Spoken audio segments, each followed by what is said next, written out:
প্রিয় সাংবাদিক বন্ধুরা, আসসালামু আলাইকুম। জনসাধারণের ম্যান্ডেট ছাড়াই বছরের পর বছর ধরে একটা অনির্বাচিত সরকার ক্ষমতা আঁকড়ে রয়েছে।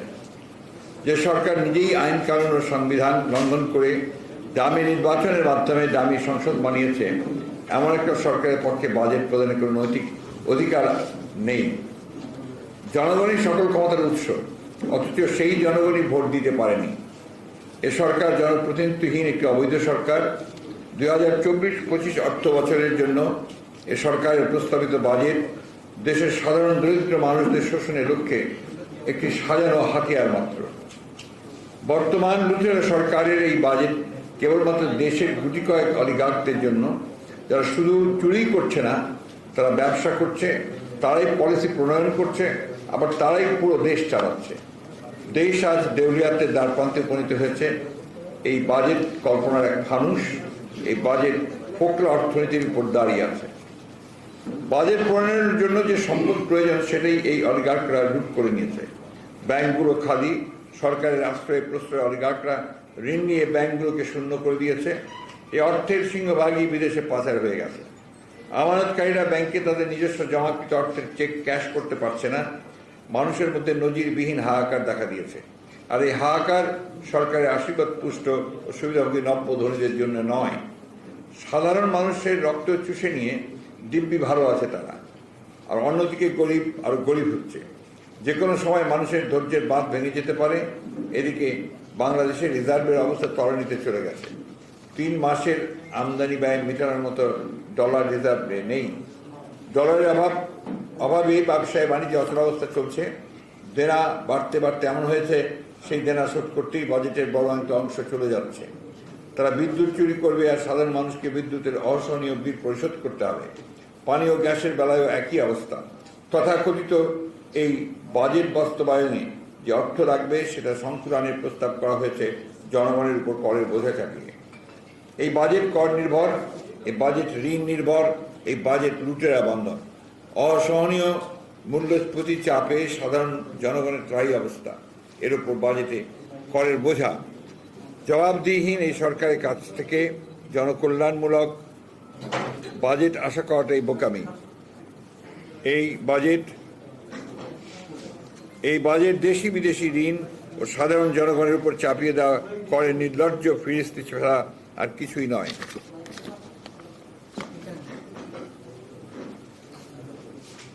এই বাজেট একদিকে সর্বগ্রাসী দুর্নীতিতে নিমজ্জিত ধ্বংসপ্রায় আর্থিক প্রতিষ্ঠানসমূহ, এবং অন্যদিকে গণমানুষের অর্থনৈতিক দুরবস্থার সঙ্গে এক নিষ্ঠুর তামাশা মাত্র। জনগণের সাথে এক করুণ ও হৃদয় বিদারক প্রতারণা। প্রিয় সাংবাদিকবৃন্দ, বর্তমানে বাংলাদেশ লুটেরাদের কবলে। প্রস্তাবিত বাজেট নিজেদের চুরি হালাল করা ধান্দাবাজির বাজেট। এই বাজেটের দেশে অর্থনৈতিকভাবে লুটপাটের পরিকল্পনা করা হয়েছে। আয়ের চেয়ে ব্যয় ধরা হয়েছে অনেক বেশি, অথচ পুরো বোঝাটা চাপিয়ে দেওয়া হয়েছে সাধারণ মানুষের উপর। ঋণ ও ঘাটতিভিত্তিক বড় বাজেট অতীতে বাস্তবায়ন সম্ভব হয়নি, আগামীতেও হবে না। একটি অনির্বাচিত সরকারের উপর করদাতারা আস্থা রাখে না। এই বছর আগের 12 বিলিয়ন ডলারের আভ্যন্তরীণ আন্তর্জাতিক ঋণের সুদ পরিশোধ করতে হবে। এই বাজেট আসলে শূন্যের উপর দাঁড়িয়ে আছে। 7,97,000 কোটির মধ্যে 2,56,000 কোটি ঘাটতি, অর্থাৎ বাজেটের 1/3 ঘাটতি, যা মেটানোর প্রস্তাব করা হয়েছে আভ্যন্তরীণ 1.5 লক্ষ কোটি ও বৈদেশিক 1 লক্ষ কোটি ঋণ নিয়ে। ঋণ দিয়ে ঋণ পরিশোধের ফন্দি, অর্থাৎ কইয়ের তেলে কই ভাজা আর কি। আর এই ঋণ নেওয়া হবে সোভারেন গ্যারান্টির কাভারে, কারণ কোল্যাটারাল দেওয়ার সক্ষমতা হারিয়েছে বাংলাদেশ। আন্তর্জাতিক ঋণ সংস্থা ফিচ রেটিংস অতি সম্প্রতি বাংলাদেশের দীর্ঘমেয়াদী ঋণমান আবারও অবনমন করেছে। বিগ থ্রি নামে পরিচিত ঋণমান সংস্থাগুলোর মধ্যে ফিচ অন্যতম। এর আগে মুডিস ও AS&P বাংলাদেশের ঋণমান কমিয়ে দিয়েছে। প্রশ্ন হলো, এই দেউলিয়া সরকারের উপরে কার আস্থা হবে ঋণ দিতে? ফলে যা হবার তাই হবে। এমনিতেই পায়ের নিচে মাটি নেই। সরকার কঠিন শর্তের বিদেশি হার্ড লোনের দিকে আরও ঝুঁকে পড়বে, আটকে পড়বে আরও গভীর ঋণ ফাঁদে। এহেন অবস্থায় বছর শেষে অর্থনীতি মুখ থুবড়ে পড়তে বাধ্য। মাসুল তো আর সরকার বা সরকারের সুবিধাভোগীদের দিতে হবে না, বোঝাটা বাড়বে পড়বে দেশের সাধারণ মানুষের উপর, অসহায় ও নিরীহ দরিদ্র মানুষ মাথা কুটে মরবে। উপস্থিত সাংবাদিকবৃন্দ, এই বাজেট কর্মসংস্থান তৈরির কোনো দিক নির্দেশনা নেই। ডলার সংকটের কথা বলে আমদানি সংকুচিত করায় ক্যাপিটাল মেশিনারি এবং র ম্যাটেরিয়াল আমদানি প্রায় অবরুদ্ধ, যার ফলে শিল্প কলকারখানা বন্ধের পথে। ব্যাংকগুলো শূন্য, সুদের হার অনেক বেশি। সরকার নিজেই ব্যাংক থেকে বিপুল পরিমাণ অর্থ ঋণ নেওয়ার বেসরকারি সেক্টরে ঋণ প্রাপ্তির সুযোগ কমে গেছে, যার ফলে বেসরকারি বিনিয়োগ স্থবির হয়ে পড়েছে। ডাইরেক্ট ফরেন ইনভেস্টমেন্ট শূন্যের কোঠায়।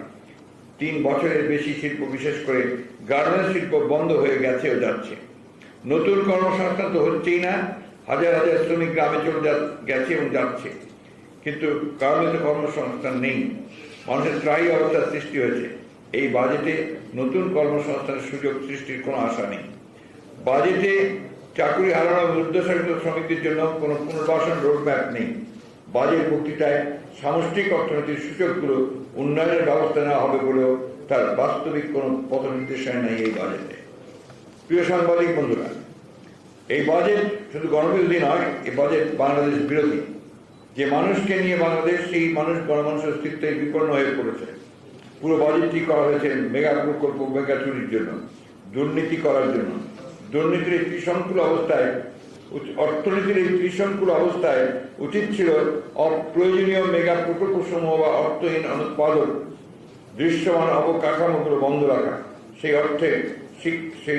অর্থ শিক্ষা, স্বাস্থ্য, কৃষি খাতের মতো গুরুত্বপূর্ণ জনকল্যাণমুখী খাতে ব্যবহার করা যেত। সামাজিক নিরাপত্তা বেষ্টনী আরো সম্প্রসারিত করা যেত, কিন্তু সেগুলো বন্ধ করলে তো দুর্নীতির পথ বন্ধ হয়ে যাবে। তাই বোধগম্য কারণেই সেটা করা হয়নি।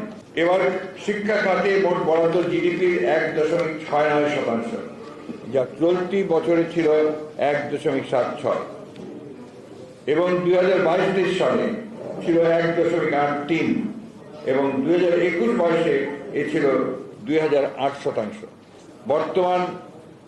বর্তমান গণবিরোধী সরকার শিক্ষা খাতে ক্রমাগত বরাদ্দ কমাচ্ছে। এবারের বাজেটে স্বাস্থ্য খাতে বরাদ্দ রেখেছে জিডিপি 0.74।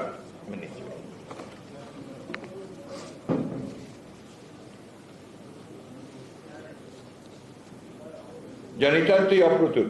আপনারা জানেন, বিএনপি নির্যাতিত হয়ে পুনরায় জনসভার সুযোগ পেলে শিক্ষা ও স্বাস্থ্য খাতে জিডিপির 5% বরাদ্দের ঘোষণা দিয়েছে। কৃষির জন্য বরাদ্দ কমিয়েছে আমাদের সরকার, অথচ করোনাকালে পুনরায় প্রমাণিত হয়েছে আমাদের অর্থনীতির মূল ভিত্তি কৃষি। সরকার কৃষককে সহায়তা না করে ক্যাপাসিটি চার্জের নামে লক্ষ লক্ষ কোটি টাকা ভর্তুকির অর্থ তুলে দিয়েছে বিদ্যুৎ সেক্টর অলিগার্কদের হাতে, অন্য ক্ষেত্রে বিদ্যুৎ না কিনে। একদিকে বিদ্যুতের উৎপাদন সক্ষমতা 27,000 মেগাওয়াট দাবি করে, অন্যদিকে ভারতীয় আদানি কোম্পানির কাছ থেকে উচ্চ মূল্যে বিদ্যুৎ কেনে, যার মূল্য পরিশোধ করতে হচ্ছে ডলারে। এই চুক্তিকে অসম ও জাতীয় স্বার্থবিরোধী বলে আখ্যায়িত করেছেন অর্থনীতিবিদেরা। প্রিয় সাংবাদিকবৃন্দ, এই বাজেট কালো টাকাকে সাদা করার বাজেট। কালো টাকা ঢালাও দায় মুক্তি দেওয়া হয়েছে। 15% কর দিয়ে ব্যক্তির সাথে কোনো কোম্পানিকেও কালো টাকা সাদা করার সুযোগ দেওয়া হয়েছে। সরকারের কোনো সংস্থাই কালো টাকা সাদাকারীদের কোনো ধরনের প্রশ্ন করতে পারবে না। অর্থাৎ দায় মুক্তি বা আইনি ছাড় দেওয়া হলো। এরপরে সৎ ও বৈধ আয়ের করদাতাদের নিরুৎসাহিত এবং দুর্নীতিকে সরকারিভাবে উৎসাহিত করা হলো। দুর্নীতি করার এহেন লাইসেন্স প্রদান অবৈধ, অনৈতিক ও অসাংবিধানিক। 15% করে কালো টাকা সাদা করার বিপরীতে সৎ করদাতাদের সর্বোচ্চ 30% হারে কর দেওয়ার বিধান বৈষম্যমূলক ও অসাংবিধানিক। এই পদক্ষেপ সংবিধানের 20(2) অনুচ্ছেদের পরিপন্থী। কথায় কথায় দুর্নীতির বিরুদ্ধে জিরো টলারেন্সের বুলি যারা আওয়ায়, তাদের পক্ষে রাজস্ব বৃদ্ধির খোলা যুক্তিতে দুর্নীতির বৈধ লাইসেন্স প্রদান এক অনৈতিক ও সাংঘর্ষিক, তা জেনে শুনেই দুর্নীতিবাদ সরকার অবৈধ সম্পদ অর্জনকারীদের দুর্নীতির এই লাইসেন্স দিচ্ছে। সরকারের আইন করলে বেড়ে ওঠা আজিজ বেনাজিরদের মতো দুর্নীতিবাদদের কালো টাকা সাদা করার ঢালাও সুযোগ সৃষ্টির জন্যই এই ব্যবস্থা নেওয়া হয়েছে। তবে এই অস্বাভাবিক প্রক্রিয়ায় কিছু রাজস্ব আদায় হলেও এতে সার্বিকভাবে রাজস্ব আহরণ ব্যাহত হবে। এই বাজেট দুর্নীতির মাধ্যমে অর্জিত সম্পদ দখলদার আওয়ামী সরকার ও তাদের মাফিয়া গুরুদের মধ্যে ভাগাভাগির এক সুনির্দিষ্ট ইজারাপত্র মাত্র। এটি স্পষ্ট যে বাজেটটি এমন কতিপয় ব্যক্তির মুনাফার প্রণীত হয়েছে যারা এই অবৈধ সরকারকে ক্ষমতা আঁকড়ে থাকতে সাহায্য করছে। এর কুফল শুধু আগামী বছর নয়, আগামী দশকেও এই জাতিকে বহন করতে হবে। প্রিয় সাংবাদিক ভাই বোনেরা, বাজারে চরম মূল্যস্ফীতির যাতা করে মানুষের নাবিশ্বাস উঠেছে। নিত্য প্রয়োজনীয় দ্রব্য এখন বিলাসী পণ্য হয়ে দাঁড়িয়েছে। মূল্যস্ফীতি চরম চাপে মানুষের জীবন আজ ওষ্ঠাগত। বাজারে সবকিছুর দামে আগুন লেগেছে। মানুষের কেনার ক্ষমতা নেই, মানুষ সঞ্চয় ভেঙে খাচ্ছে, অনেকের সঞ্চয় নেই। এই অবস্থায় মাছ, মাংস, ডিম অর্থাৎ পুষ্টি সমৃদ্ধ খাদ্য কেনা অসম্ভব হয়ে পড়েছে। মানুষ আর এই বুঝে টানতে পারছে না। সরকারি বিবিএস এর হিসাব মতেই গত মে মাসে সাধারণ মূল্যস্ফীতি ছিল 10% কাছাকাছি, খাদ্য মূল্যস্ফীতি 12%। অর্থনীতিবিদ আবার বলছেন যে এটা নিম্ন আয় মানুষের জন্য এটা প্রায় 20%, অনেকেই বলছেন, যেটা আমি পরে বলেছি। এদিকে অর্থনীতি বলছে যে বাজারের বাস্তবতায় সামগ্রিক মূল্যস্ফীতি প্রায় 20%-এর কাছাকাছি, 20% কাছাকাছি। আপনারা বাজারে যান, গত এক বছরে মূল্যস্ফীতি 50% বেশি ছাড়িয়ে গেছে। বিবিএস এর তথ্য নিয়ে বিশ্ব ব্যাংক নিজেই প্রশ্ন তুলেছে। তাদের কাছে এই পরিসংখ্যান নির্ভরযোগ্য নয়। বিবিএস এর দোষ দিয়ে কি লাভ করুন? সত্যিকারের ফিগার প্রকাশ করে তাদের চাকরি তো হারানোর ভয় আছে। রক্ষক যদি ভক্ষক হয় তাহলে এই পরিণতি হবে, এটাই তো স্বাভাবিক। এই বাজেটে সরকার মূল্যস্ফীতি লক্ষ্যমাত্রা ধরেছে 6.5%, কিন্তু কিভাবে মূল্যস্ফীতি কমিয়ে আনা হবে তার কোনো পথ নির্দেশনা নেই। আর কে না জানে সরকারি আশ্রয় প্রশ্রয়ে তাদের আশীর্বাদ পুষ্ট কিছু সিন্ডিকেটের কারণে নিত্য প্রয়োজনীয় দ্রব্যের মূল্য গত বছরের তুলনায় কয়েক গুণ বেড়েছে। এ সকল সিন্ডিকেট কিভাবে নিয়ন্ত্রণ করা হবে বাজেটে সে বিষয়ে কোনো আলোচনার স্থান পায় না। বাজেটে তাই সাধারণ মানুষের জন্য কোনো স্বস্তি নেই। প্রিয় সাংবাদিক বৃন্দ, গত 15 বছরে সরকারের আশ্রয়ে প্রশ্রয়ে খেলাপি ঋণ বেড়েছে লাফিয়ে লাফিয়ে। 2009 সালে ব্যাংক খাতে খেলাপি ঋণ ছিল 22,481 কোটি টাকা, যা এখন 1,82,295 কোটি টাকা। 2 লক্ষের মাইল ফলকে পৌঁছাতে আর মাত্র 17,705 কোটি টাকা বাকি। কেবল গত 3 মাসেই বৃদ্ধি পেয়েছে 36,692 কোটি টাকা, অর্থাৎ 9% থেকে বেড়ে দাঁড়িয়েছে 11%। ইশতেহারে খেলাপি ঋণ কমানোর জন্য আইন প্রয়োগ অব্যাহত থাকবে বলা হলেও তা আসলে কথার কথা। বাস্তবে খেলাপি ঋণ আদায় নয়, বৃদ্ধি অব্যাহত রয়েছে। অর্থমন্ত্রী নিজেই বলেছেন খেলাপি কমাতে হলে তো সময় লাগবে। এটিও এক ধরনের প্রতারণা ছাড়া কিছুই নয়। এদিকে মানুষের অবস্থা দিন দিন আরো শোচনীয় হচ্ছে, কারণ পরোক্ষভাবে খেলাপি ঋণের প্রভাব তাদের ঘাড়েই পড়ছে। খেলাপি ঋণ দূর করবে করে তাদের প্রধান ব্যক্তিরাই তো খেলাপি ঋণের আপনার সবচেয়ে বড় হোতা। উপস্থিত সাংবাদিকবৃন্দ, সরকার মনে করতে পারে তারা একটি বিশাল অঙ্কের বাজেট দিয়েছে, যা বিগত বছরের চেয়ে প্রায় 5% বেশি, যদিও এর আগে প্রতি বছর 10 থেকে 11% বৃদ্ধি করা হয়েছিল। বিগত অর্থ বছরে টাকার মান হিসাব করলে ডলারের বিপরীতে বাজেটের আকার দাঁড়ায় 5,33,000 কোটি টাকা। পাশাপাশি 2,65,000 কোটি টাকার উন্নয়ন বাজেটে 97% অর্থই আনতে হবে ভিক্ষা করে। তাহলে কি উন্নয়নের নামে বাংলাদেশ পুনরায়, কি ব্যাপার তোমাদের মাইক্রোফোনে ডিস্টার্ব করে কেন? তাহলে কি উন্নয়নের নামে বাংলাদেশ পুনরায় 40 বছর আগের সেই ঋণের বেড়াজালে আবদ্ধ হয়ে পড়লো? কি দিদার, এগুলো দেখো না তোমরা? কোথায় যাও, গলাটা এখন অতটা উঁচু নাই আগের মতো। যাই হোক, বাজেটের আকার রিলেটিভলি কমে যাওয়ায় প্রমাণিত হয় যে আওয়ামী প্রোপাগান্ডা সেল কর্তৃক ফুলিয়ে ফাঁপিয়ে দেখানো অর্থনীতির বেলুন মূলত ছিদ্র হয়ে পড়েছে। এদিকে জিডিপি বৃদ্ধির হার 6.75 প্রস্তাব করা হলেও বাস্তবে তা অর্জন সম্ভব হবে না। বিশ্বব্যাংক বলছে প্রবৃদ্ধি হবে 5.6%। বাজেটের প্রায় 4,69,000 কোটি টাকার 2/3 যাবে অনুৎপাদনশীল খাত, বেতন, প্রণোদনা, ভাতা ও ভর্তুকি খাতে। এই যে বিরোধী দলকে এবং জনগণকে নির্যাতন করবার যে আপনার খাত, যেটা আর কি আপনার পুলিশ, আইন শৃঙ্খলা রক্ষাকারী বাহিনী, তথাকথিত প্রশাসন, যাদের একমাত্র কাজ হচ্ছে যে বিরোধী দলকে নির্যাতন করা, সুতরাং তাদের খাতে সবচেয়ে বেশি খরচ করা হচ্ছে। আজকে শুনলাম আবার যে 50,000 টাকা আপনার প্রত্যেক গাড়ির জন্য দেওয়া হয় প্রতি মাসে। এটা যাদের গাড়ি পেয়েছে তাদের জন্য প্রত্যেকে 50,000 করে টাকা দেওয়া হয় প্রতি মাসে। এটা আলাদা। উৎপাদন হারের প্রবৃদ্ধি আলাদা থেকে। প্রিয় সাংবাদিক ভাই বোনেরা, আপনারা জানেন প্রস্তাবিত 7,97,000 কোটি টাকার বাজেটে পরিচালন ব্যয় ধরা হয়েছে 5,06,171 কোটি টাকা, উন্নয়ন ব্যয় 2,81,453 কোটি টাকা, রাজস্ব লক্ষ্য ধরা হয়েছে অনুদান সহ 5,45,400 কোটি টাকা। অর্থাৎ ব্যয়ের চেয়ে আয় অনেক কম। এনবিআর সূত্র থেকে আয় আসবে 4,80,000 কোটি টাকা, বাজেট ঘাটতি 2,56,000 কোটি টাকা। এই ঘাটতি পূরণে বৈদেশিক ঋণ হিসেবে 90,700 কোটি টাকা, আর আভ্যন্তরীণ ঋণ নেওয়া হবে 1,60,900 কোটি টাকা।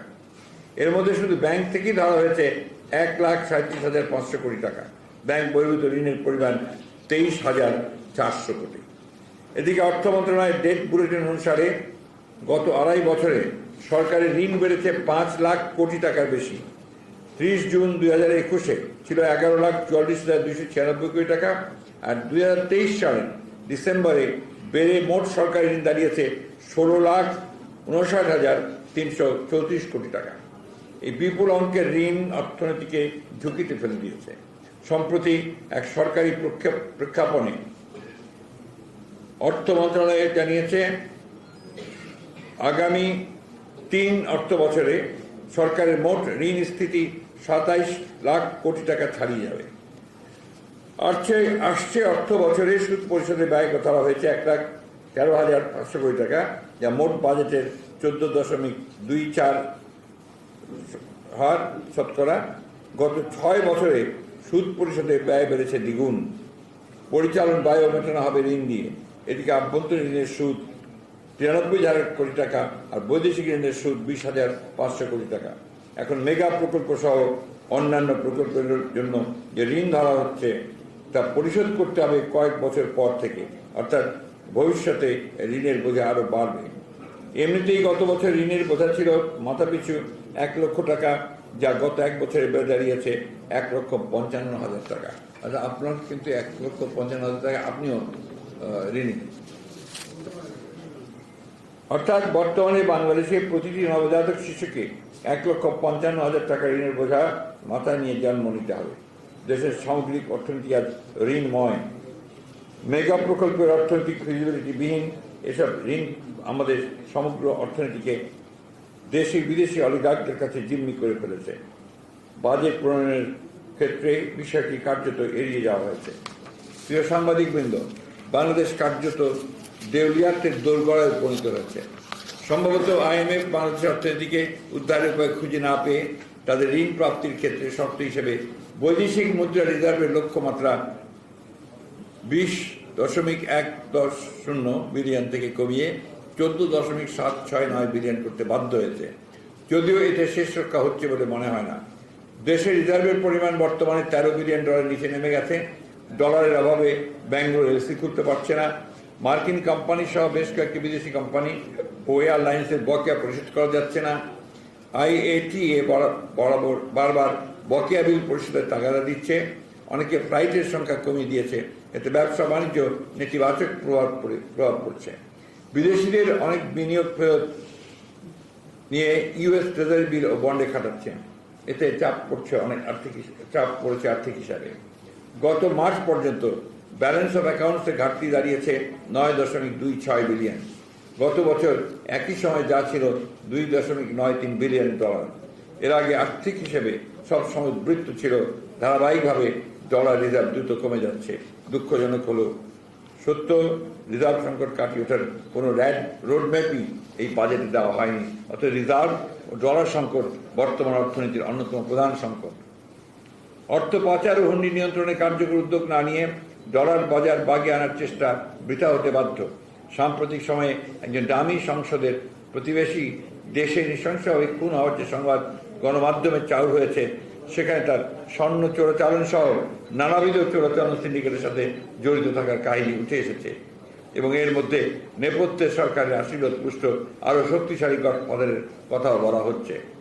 মধ্যে কথা, কথিত সাংসদ আনোয়ারুল আজিম আনারের ন্যায় কোন লেভেলের মহারথীরা বর্তমান সরকারি দলের নমিনেশন পায়, কারা এই সরকার চালায়, তা জনগণের কাছে স্পষ্ট হয়ে গেছে।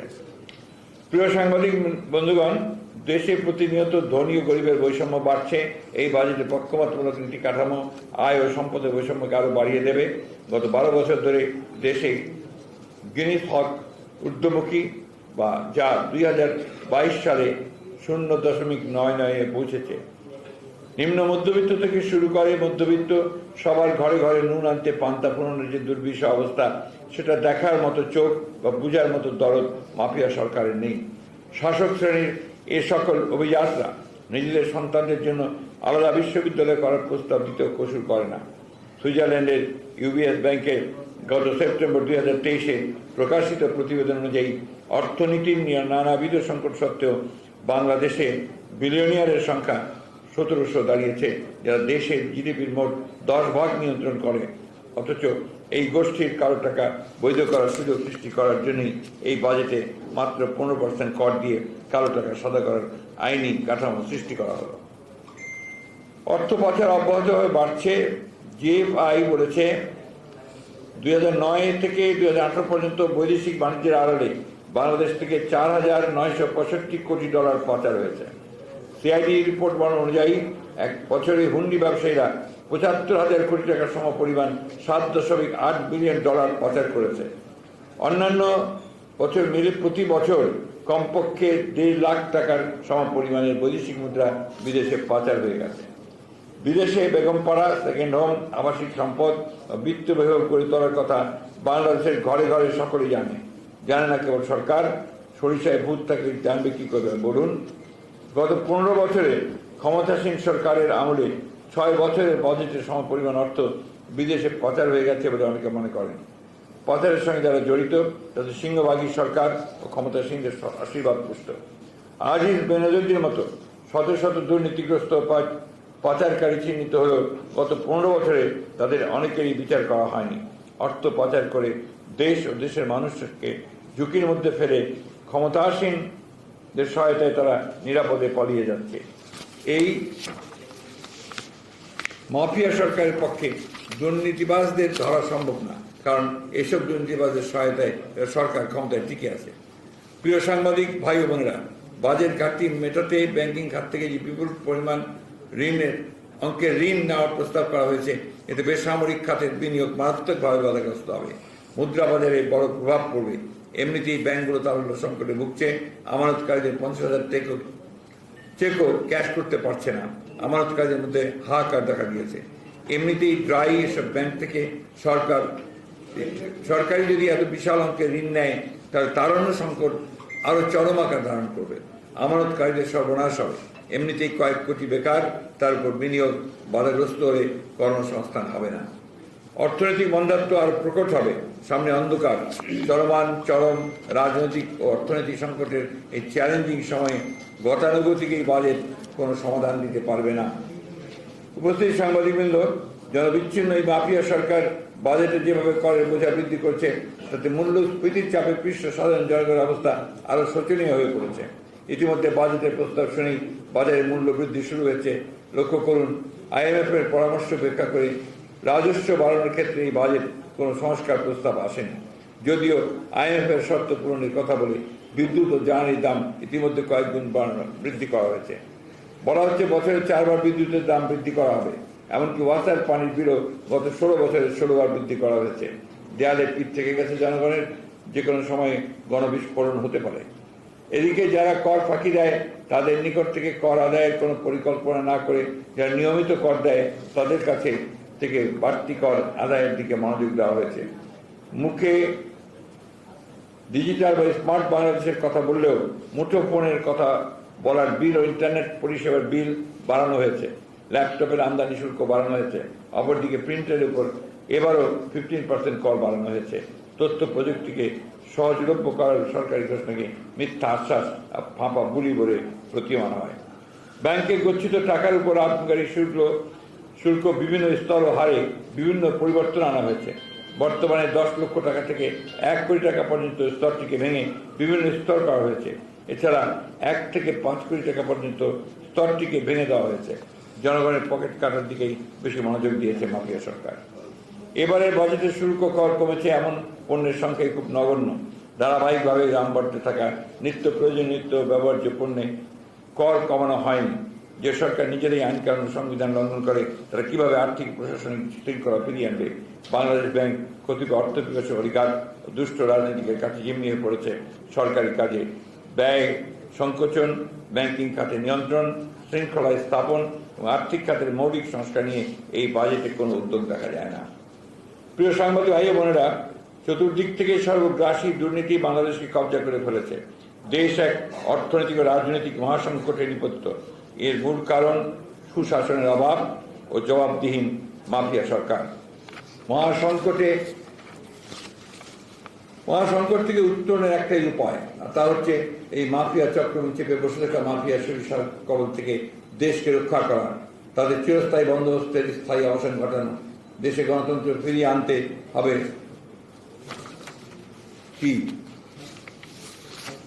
ফিরিয়ে আনতে হবে দুঃশাসন ও সীমাহীন দুর্নীতি থেকে জনগণকে উদ্ধার করতে হবে। দেশে অবিলম্বে একটি জবাবদিহিমূলক সরকার প্রতিষ্ঠা করতে হবে, যেটা একমাত্র সম্ভব একটি সুষ্ঠু, অবাধ ও নিরপেক্ষ নির্বাচনের মাধ্যমে। আগে উন্নয়ন ও পরে গণতন্ত্র, এই ধাপ্পাবাজির অবসান ঘটিয়ে গণতন্ত্রকামী 18 কোটি মানুষকে তাদের ভোটাধিকার প্রয়োগের অবাধ ও নিরপেক্ষ সুযোগ সৃষ্টি করতেই হবে। যে গণতন্ত্র সাম্য ন্যায় বিচার প্রতিষ্ঠার লক্ষ্যে এক সাগর রক্তের বিনিময়ে আমরা ছিনিয়ে এনেছি স্বাধীনতা, যে কোনো মূল্যে সেই গণতন্ত্র আমরা ফিরিয়ে আনবই ইনশাআল্লাহ। এই দেশে আবার সুশাসন প্রতিষ্ঠিত হবে। জনগণের ভোটে নির্বাচিত জনম্যান্ডেট সমর্থিত জাতীয় সংসদে আবার জনকল্যাণ ও মানব কল্যাণমূলক বাজেট প্রণীত হবে সুবিধা বঞ্চিত মানুষের অর্থনৈতিক অধিকার পুনঃপ্রতিষ্ঠার জন্য। বাংলাদেশের জনগণের কাছে এটাই বিএনপির দৃঢ় অঙ্গীকার। সেই সঙ্গে আমি বলতে চাই এই বাজেট বিএনপি প্রত্যাখ্যান করছে। ধন্যবাদ।